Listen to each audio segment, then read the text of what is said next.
Hi అండి, welcome to శైలువాసు YouTube channel.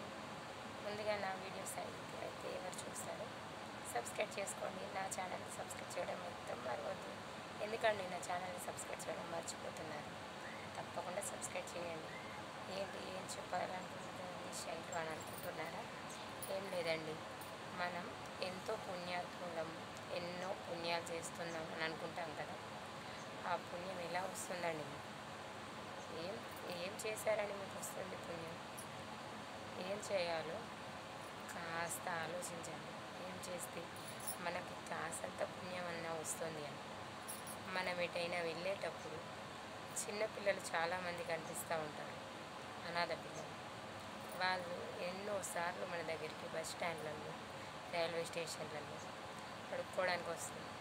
మనం అదే టైంలో ఎంతో బిజీగా బస్ కోసం కానీ ట్రైన్ కోసం కానీ చూస్తూ ఉంటాం.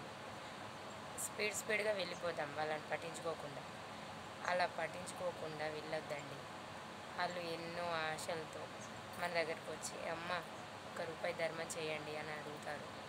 అలాంటి వాళ్ళకి మన టైం కాస్త పక్కన పెట్టుకొని మనం బ్యాగులో నుండి తీసి ఇవ్వడానికే వాళ్ళకి టైం వేస్ట్ అయినంత ఆలోచించి వెళ్ళిపోతాము. వాళ్ళు ఎన్ని ఆశలతో మన దగ్గరకు వచ్చి అడుగుతారు నోరు విడిచి. అలాంటి వాళ్ళకి ఖచ్చితంగా ₹1 ధర్మం చేయండి. మీకు వీలైనంత వరకు అలా వెళ్ళొద్దండి. చాలామందికి చాలా రకాలుగా పుణ్యాలు చేస్తూ ఉంటారు. ఇది మెయిన్ ఇంపార్టెంట్ అండి. అసలు మర్చిపోకుండా అలాంటి పిల్లలు కనిపిస్తే మాత్రం ఖచ్చితంగా హెల్ప్ చేయండి. ఆ భగవంతుడు మీకు చాలా రుణపడి ఉంటాడు. మీకు తప్పకుండా మేలు జరుగుతుంది.